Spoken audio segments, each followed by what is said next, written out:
Muy bien, aprovechamos de saludar a nuestros amigos que nos ven. Todos los miércoles recuerden que sale el mensaje que estamos grabando aquí todos los domingos. Así que si no están, pueden encontrarlo en nuestra red social, ahí en YouTube, en nuestro canal, Casa de Oración y Adoración. Ahí nos van a encontrar y pueden rever el mensaje o poder también compartirlo. Y les pido ahí que donde estén pongan su celu en silencio. Si es un iPhone, ahí le mueven la patita. Y si no, lo ponen en silencio para no interrumpir el tiempo de la palabra. Y dicho esto, comenzamos casi 11:30. Muy bien. Hoy nos toca ver, mis hermanos, el final de la vida de Eliseo. Después de estos 2 meses que vinimos trabajando y aprendiendo, descubriendo, ¿cuántos han sido bendecidos por la vida de este varón de Dios? Realmente, cada capítulo, el Señor nos fue mostrando algo diferente, algo para poder internalizar, ¿no? Recibir en el corazón y poder empezar a vivirlo, poder empezar a aplicarlo. Y hoy vamos a ver la última escena en la vida de Eliseo, pero antes vamos a hacer un pequeño repaso, bien rápido, de lo que vimos en el último capítulo, que no fue el domingo pasado, sino que fue el capítulo anterior, el primer domingo del mes de octubre vimos el capítulo 8 y vamos a hacer un pequeño raconto de lo que vimos ahí. En ese momento en la historia, si recuerdan, había una situación de invasión donde Israel estaba por ser invadida por el ejército sirio. ¿Cuántos se acuerdan de esto? Estaba el rey junto con Eliseo y estaban por ser invadidos, pero ahí vimos varias actitudes que nos hablaban y nos bendijeron. Lo primero que vimos es que cuando estaba por ser invadido, Eliseo le alertó al rey y le decía por dónde iba a venir el enemigo. Esto no era porque era un capo Eliseo, sino porque el Espíritu Santo se lo revelaba. Y esto nos enseñaba justamente que los hijos de Dios tenemos acceso a los dones del Espíritu Santo y nosotros podemos pedirle a Dios que el Señor derrame esos dones sobre nuestras vidas para poder bendecir nuestras vidas, pero también para bendecir a otros. Luego de eso, resulta que el ejército igualmente se dio cuenta, el enemigo se dio cuenta que era Eliseo el responsable de lo que estaba ocurriendo y lo mandó a capturar. Y cuando lo envió a capturar, en un momento contaba ahí el pasaje que su criado se levantó a la mañana, abrió la ventana y se encontró rodeado de todo el ejército enemigo. En ese momento Eliseo lo que hizo fue lo segundo, tranquilizar a su criado. Le dijo: quédate tranquilo, está todo bien, quédate tranquilo porque Dios está con nosotros. Y eso nos enseñaba, mis hermanos, que cuando entendemos que Dios está con nosotros, no tenemos que tener miedo a nada ni a nadie. ¿Amén? Luego de eso le reforzó algo más, porque Eliseo no solo lo tranquilizó, sino que le dijo: Señor, abrí los ojos de mi siervo para que pueda ver lo que estás haciendo. Y en ese momento el Señor abrió los ojos espirituales y se dio cuenta que alrededor de ese ejército que los acechaba, había un ejército más grande, celestial, que estaba protegiéndolos. Y esto nos enseñaba que en el reino de Dios, mis hermanos, aunque no lo veamos, tenemos un ejército de ángeles, como dice la palabra, que acampan alrededor de los hijos de Dios para defendernos. Y por último, a lo último, cuando llegó este momento, Eliseo oró para que los ojos sean cegados de este ejército enemigo.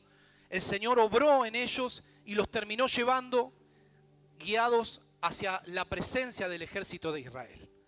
En ese momento, en el final, recuerdan que vimos que el rey se los quería cargar a todos, los quería asesinar a todos, y Eliseo le dijo: hey, esto no es lo que hace el reino de Dios.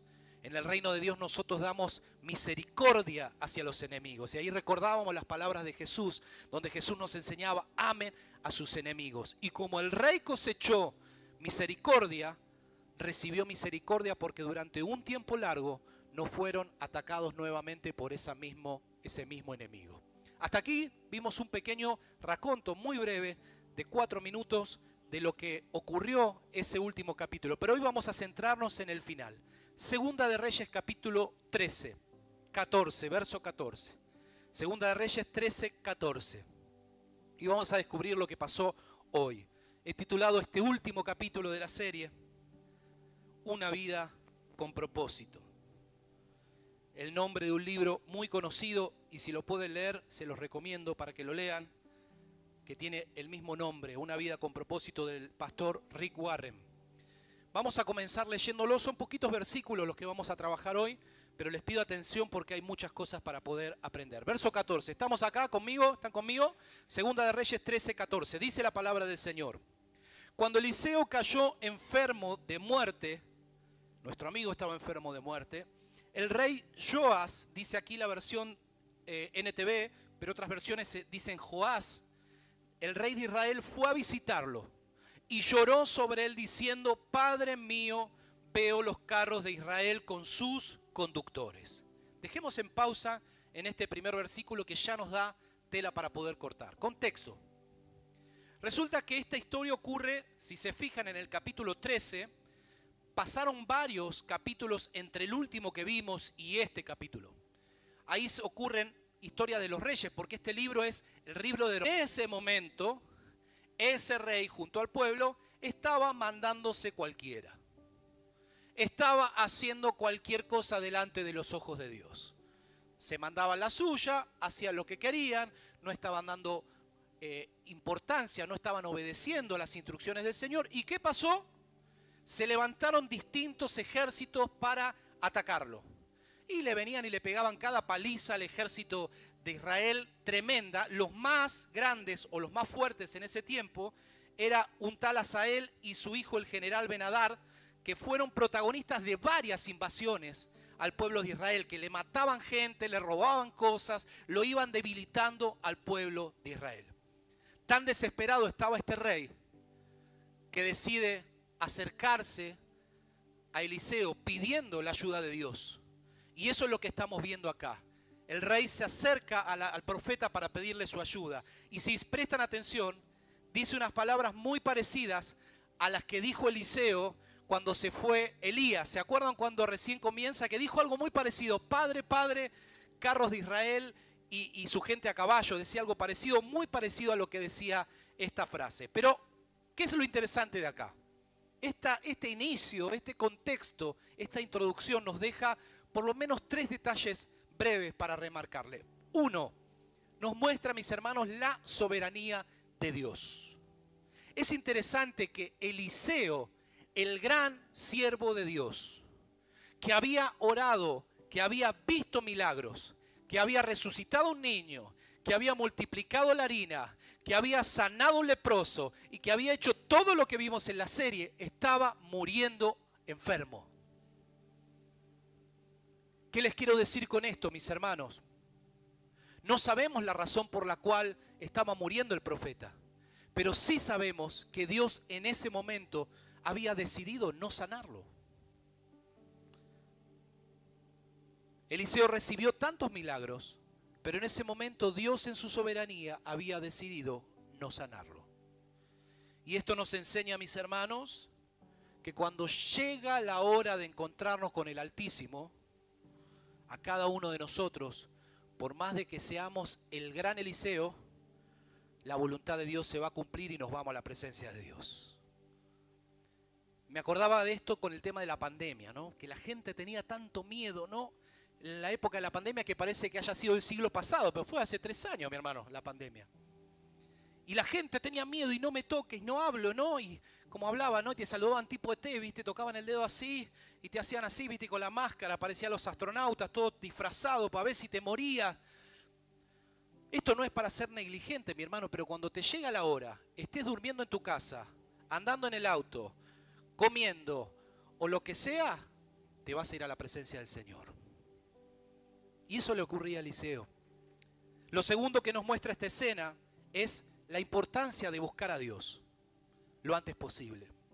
Muchas veces los seres humanos llegamos o esperamos a estar hecho bolsa para acercarnos al Señor para pedir su ayuda.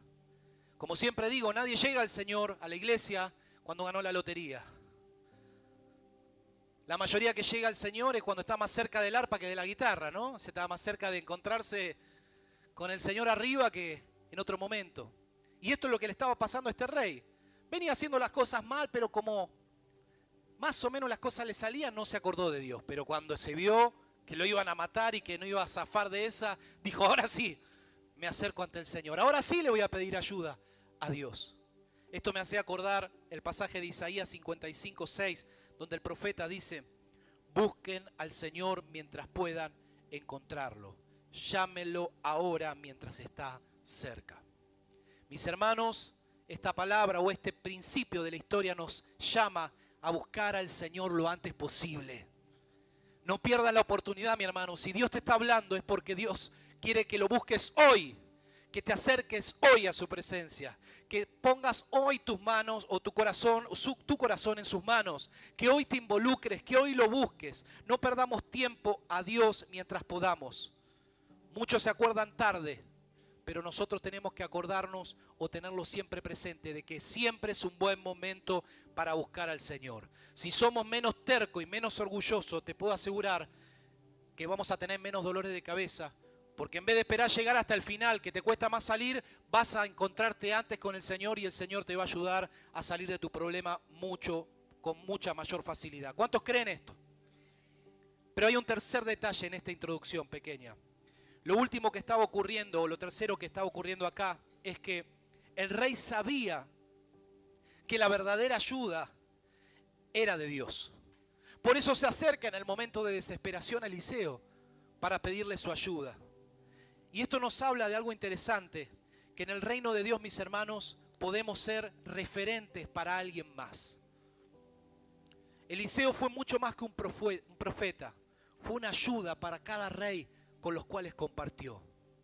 Y esto nos habla, mis hermanos, que en el camino del Señor nosotros no sabemos a quién podemos bendecir. Nosotros no sabemos a quién podemos afectar.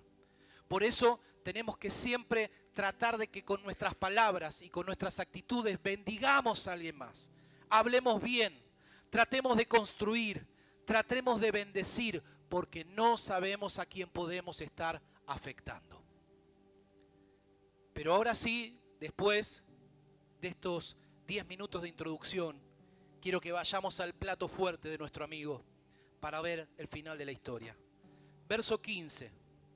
Eliseo le dijo: consigue un arco y algunas flechas. Y el rey hizo lo que se le indicó. Luego Eliseo le dijo: pon tu mano sobre el arco. Eliseo puso sus dos manos sobre las manos del rey.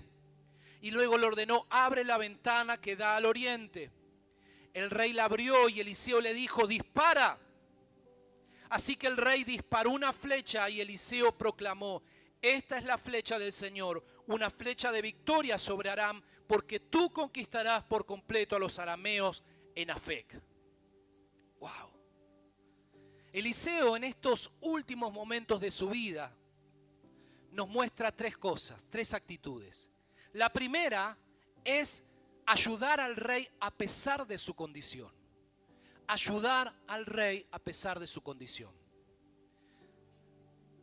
A lo largo de la historia de Eliseo hemos visto cómo esta persona, este varón, era una persona dispuesta a ayudar. ¿Cuántos dicen que sí o cuántos me afirman esto? Era una persona que siempre estaba dispuesto a ayudar. Lo interesante es que una cosa es ayudar cuando estás bien y otra cosa es ayudar cuando te estás muriendo, que era lo que estaba ocurriendo acá.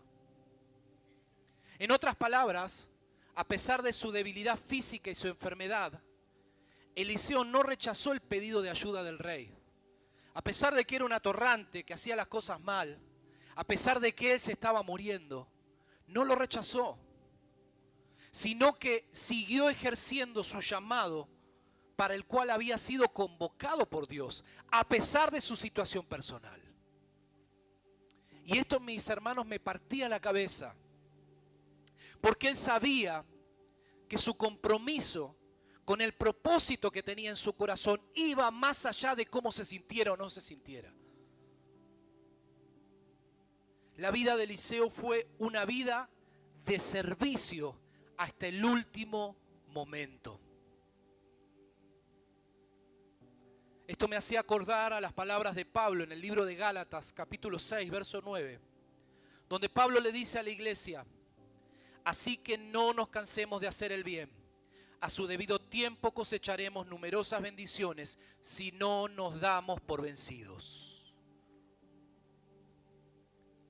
Mis hermanos, los hijos de Dios no estamos llamados a ayudar a veces, a poder hacer algo por alguien más cuando podemos, cuando tenemos ganas, sino que lo que vemos en Eliseo es una actitud de vida de servicio a Dios. Y todo esto nos deja un primer principio. En el reino de Dios estamos llamados a hacer el bien hasta el último minuto de nuestras vidas. Ese es el llamado que nos muestra Eliseo aquí. En medio de un mundo egoísta que solamente se ocupa de lo que le pasa a sí mismo, de lo que le falta, pero no mira más allá de su ombligo, Eliseo nos muestra la importancia de estar dispuesto a ayudar siempre. Aún muriéndose, Eliseo estaba dispuesto a ayudar a ese rey que le pedía la ayuda de Dios. ¿Cuántos ven esto en esta mañana aquí? Pero sigamos. Verso 18. Luego Eliseo dijo: ahora levanta las demás flechas y golpéalas contra el piso. Entonces el rey las tomó, las golpeó al piso, golpeó el piso 3 veces. Pero el hombre de Dios se enojó con él y exclamó: tendrías que haber golpeado el piso 5 o 6 veces y así habrías vencido a Aram hasta destruirlo por completo. Ahora saldrás vencedor solamente 3 veces. Como leímos recién, en la primera actitud Eliseo nos mostraba el corazón de una persona dispuesta a servir hasta el último minuto de su vida. Pero en esta segunda actitud nos muestra algo más. Nos muestra que lo segundo que hizo fue darle instrucciones específicas a ese rey para salir de esa situación. De la misma manera que ocurrió en ocasiones anteriores, ¿se acuerdan cuando usó sal para purificar el agua? Cuando pidió vasijas para multiplicar el aceite, cuando hizo bautizarse o bañarse 7 veces a Naamán para sanarlo. De la misma manera ahora estaba usando otro elemento como un simbolismo de lo que Dios iba a hacer en la vida de este rey. Y ese simbolismo eran estas flechas. ¿Qué fue lo que hizo Eliseo? Le dijo: agarrá un arco y unas flechas y abrí la ventana. Y el rey fue, abrió la ventana y dijo: agarrá la primer flecha y lanzala. Ese lanzamiento de esa primer flecha era la victoria que Dios le iba a dar sobre el enemigo, simbolizaba eso. Pero Eliseo le dijo como segunda cosa: ahora hace algo más. Agarrá las flechas que te quedan. No sé si le quedaban en la mano o le quedaban en la aljaba, ¿no? En el envase donde estaban guardadas las flechas. Y le dice: golpéalas contra el piso. Golpéalas contra el piso. Entonces el rey va y golpea 1, 2 y 3 veces. Y ahí justamente el profeta le dice que esas 3 veces representaban 3 victorias que el Señor le iba a dar frente al enemigo. Si lo hubiera golpeado 5 o 6, como leímos, el Señor le iba a dar la victoria completa, definitiva, permanente frente al enemigo. Ahora, no quiero meterme en el detalle de lo que ocurrió aquí porque quiero seguir por la vida de Eliseo. Y quiero centrarme en esto. Presten atención acá. Si se fijan, lo que Eliseo le dice cuando el rey golpea 3 veces en vez de 5, ¿qué le dice? Me lo imagino a Eliseo recostado en la cama, hecho bolsa, ¿no? Porque se estaba por morir, no era que estaba contento. Estaba hecho bolsa, pobre Eliseo, y me imagino que si le quedaba fuerza, se habrá agarrado la cabeza y habrá dicho: cabezón, si hubieras golpeado 5 o 6 veces, lo hubieras derrotado toda la vida. Pero lo golpeaste 3. Y yo me ponía en el papel de Eliseo. ¿Y qué es lo que hubiera sentido en ese momento si era Eliseo? Una palabra, mi hermano, que se llama frustración. Eliseo en ese momento, con esta expresión, nos muestra que se sintió frustrado. Porque de alguna manera esperaba otra cosa del rey. Estaba esperando que el rey haga algo más y Eliseo dice: ¡ay! ¿Por qué? Eliseo se habrá sentido frustrado en ese momento porque el rey se estaba perdiendo la oportunidad de tener toda la vida en paz frente a ese enemigo. Cuando escribía esto, recordaba el pasaje de Jesús cuando está a punto de ser entregado en el huerto de Getsemaní. En ese momento, si recuerdan la historia, el Señor venía de tener la última cena con sus discípulos y decide ir al huerto a estar orando, porque estaba a punto de ser venido a buscar por los soldados romanos para llevárselo y comenzar el proceso de crucifixión. Y en medio de esa situación le dice a sus discípulos más íntimos, le dice: muchachos, Pedro, Juan y alguno más, le dice: muchachos, quédense orando acá por mí, que yo necesito ir a orar a solas y estar con el Padre. Y en ese momento, cuando Jesús se va, dice ese clásico pasaje que todos conocemos: Señor, si es tu voluntad, haz pasar de mí esta copa, pero que no se haga tu voluntad o mi voluntad, sino la tuya. Pero lo interesante es que en el verso 37 de ese capítulo dice que volvió y encontró a los discípulos dormidos. Y le dijo a Pedro: Simón, ¿estás dormido? ¿No pudiste velar conmigo ni siquiera una hora? De alguna manera, tanto Eliseo como Jesús nos muestran algo parecido en distintas situaciones. Ambos esperaban más de otra persona. En el caso de Eliseo, esperaba más de ese rey, esperaba otra cosa. Y en el caso de Jesús, esperaba más de Pedro, esperaba algo diferente, que se quede despierto orando por él. Y esto, mis hermanos, nos deja una enseñanza muy importante para nuestra vida cristiana. Y es que no siempre los demás actuarán como esperamos. No siempre los demás actuarán como esperamos. Jesús esperaba que Pedro actuara de una manera y actuó de otra. Eliseo esperaba que el rey actuara de una manera y actuó de otra.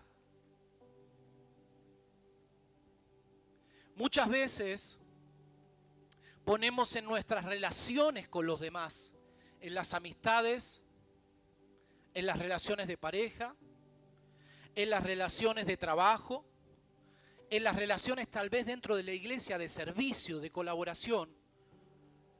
Ponemos una expectativa tan alta, mi hermano, tan alta, donde esperamos que los demás sean perfectos, donde esperamos que los demás hagan exactamente lo que tienen que hacer de acuerdo a lo que nosotros queremos que hagan. El punto es que en esta tierra, mis hermanos, nadie es perfecto. Todos nos equivocamos, todos fallamos. Nosotros fallamos, cada uno de nosotros fallamos. Hay decenas de pasajes que lo muestran. A lo largo de esta serie fuimos viendo los errores de muchos personajes. ¿Se acuerdan? Noé, que se emborrachó, Abraham, que mintió, Moisés, que tenía miedo, y Elías, que se escondió en la cueva. ¿Se acuerdan? Hombres como nosotros, pero que fallaban. Porque en esta tierra todos nos vamos a equivocar. Ahora, el problema es que muchas veces cuando no entendemos eso, nos frustramos en la vida. Porque esperamos de otra persona lo que esa persona no puede hacer. Que es ser perfecta. Que es hacer todo bien. Que es no defraudarnos nunca.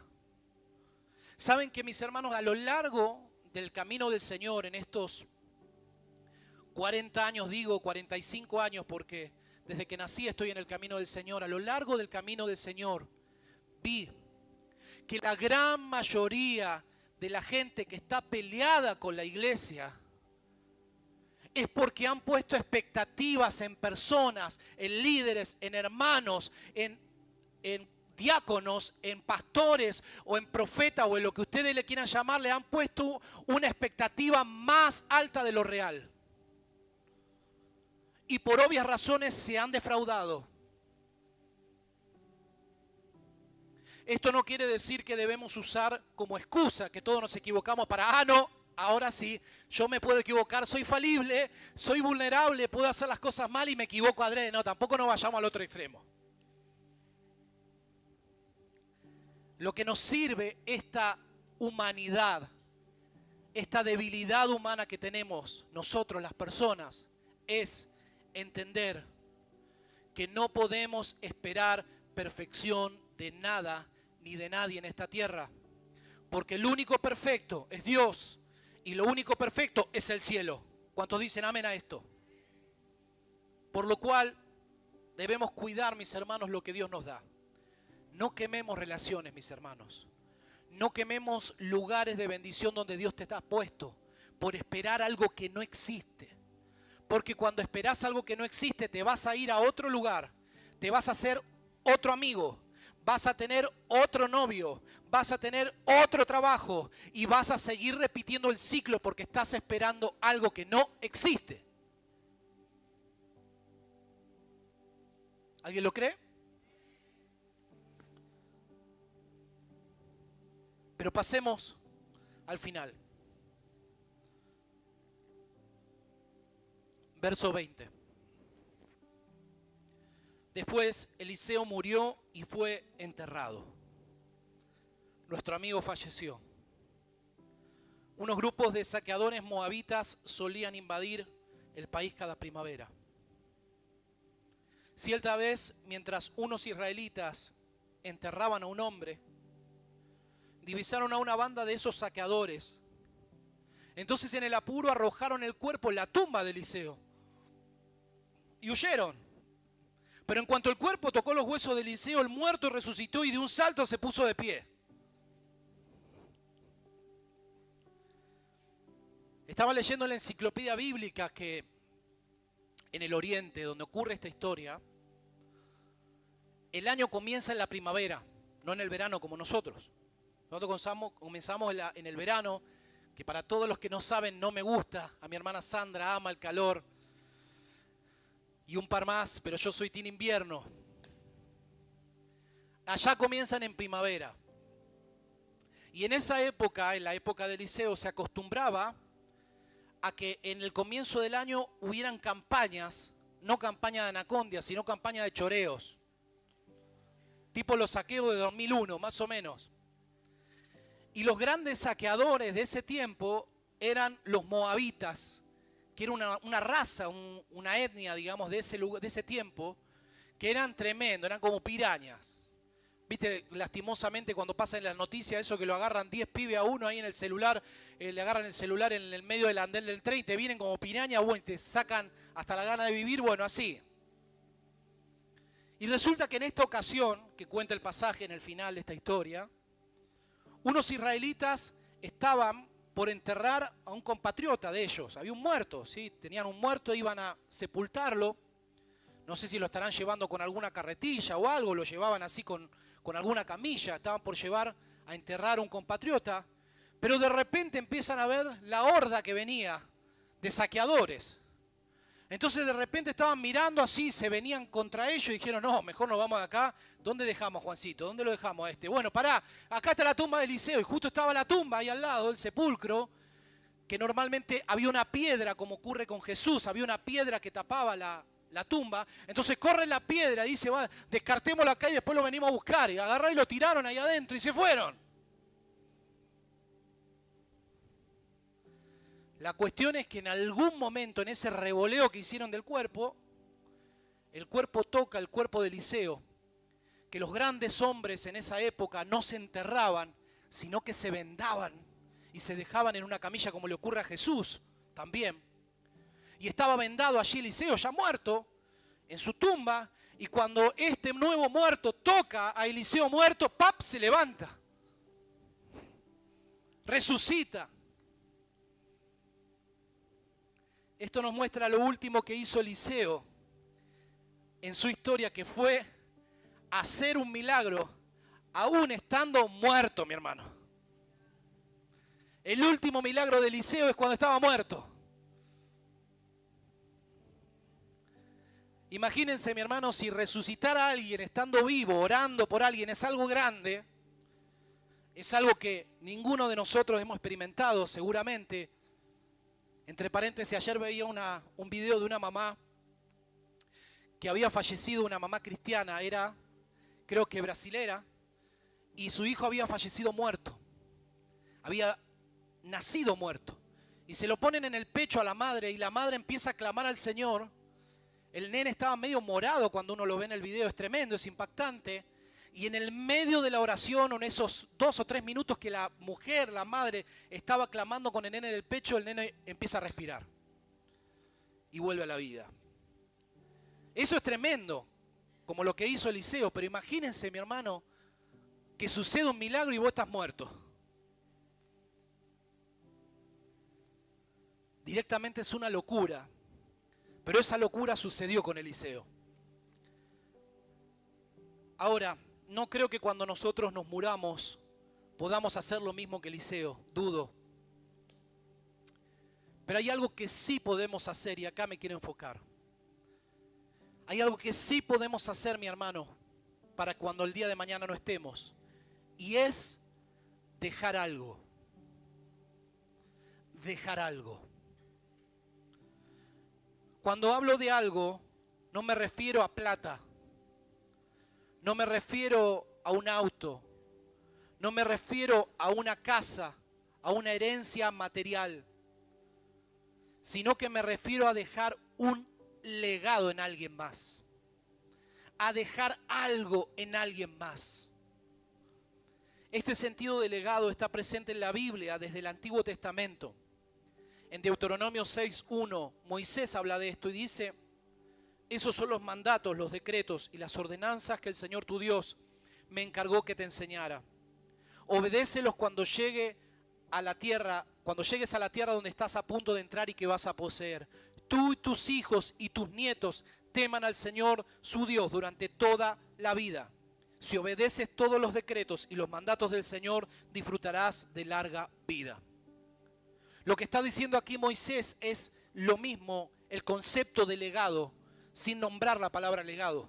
Porque está hablando de lo importante que es vivir una vida recta, una vida de acuerdo a los principios de Dios y que eso se vaya enseñando de generación en generación. Que el padre se lo enseña al hijo, que el hijo se lo enseña al nieto y que el nieto se lo enseña al bisnieto. Y esa generación vaya dejándole un legado, cada generación, un legado a la generación siguiente. Y esto nos deja un último principio, un tercer principio. Y es que en el reino de Dios, mis hermanos, todos podemos dejar un legado que trascienda la vida.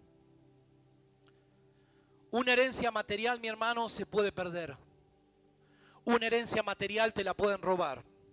Una herencia material aún puede ser un instrumento de conflicto en las familias. ¿Por qué? Porque cuando se muere alguien empiezan los hermanos a sacarse los ojos para ver quién se queda con la casa, quién se queda con el auto, quién se queda con las cosas. La herencia material genera eso muchas veces, pero una herencia espiritual no. Tal vez no podamos dejar una herencia material en esta tierra. Tal vez no podamos resucitar un muerto cuando el día de mañana no estemos acá. Pero lo que sí podemos hacer es dejar una herencia espiritual. Es dejar algo en alguien más. Es dejar algo, es dejar huella en alguna persona, en algún hijo, en alguna hija, en algún sobrino, en alguien, en un grupo de personas, pero dejar algo que trascienda nuestra propia vida. Y lo mejor de eso es que la herencia espiritual no se puede robar. No te la pueden sacar, mi hermano. No te la pueden quitar. Por eso, si entendemos esta palabra y vivimos de acuerdo a la palabra del Señor y vivimos una vida acorde a sus principios como vivió Eliseo, vamos a dejar un legado en la vida de alguien más.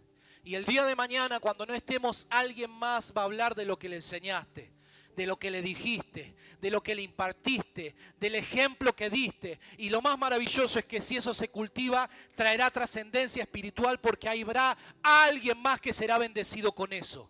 Pero si lo hacemos de esa manera, vamos a dejar una herencia como la que dejó Eliseo, que hoy, después de miles de años, nosotros estamos hablando de él, porque hubo un hombre que pagó el precio, hubo un hombre que decidió hacer las cosas de manera diferente, hubo un hombre que decidió invertir su vida en servir al Señor, entregando todo para que generaciones siguientes fueran bendecidas para la gloria de Dios.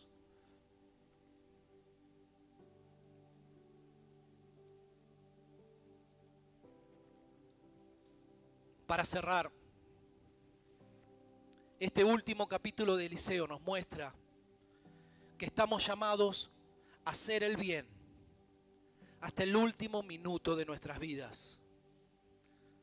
Nos enseña que no debemos esperar perfección de los demás, porque nos vamos a frustrar y vamos a perder tal vez relaciones que Dios ha puesto en nuestras vidas para bendecirnos. Y por último, que tal vez no podamos resucitar a un muerto con nuestros huesos cuando no estemos en este mundo natural, pero lo que sí podemos hacer es vivir una vida con propósito, una vida que sea más allá de pagar las cuentas, una vida que sea más allá de mirar lo natural y centrarnos no solo en eso, sino en también hacer la voluntad de Dios. Si lo hacemos, estaremos marcando vidas que ni siquiera nos imaginamos y dejaremos un legado para cuando el día de mañana no estemos aquí. ¿Cuántos le dan la gloria al Señor por eso? Dale un fuerte aplauso a Él.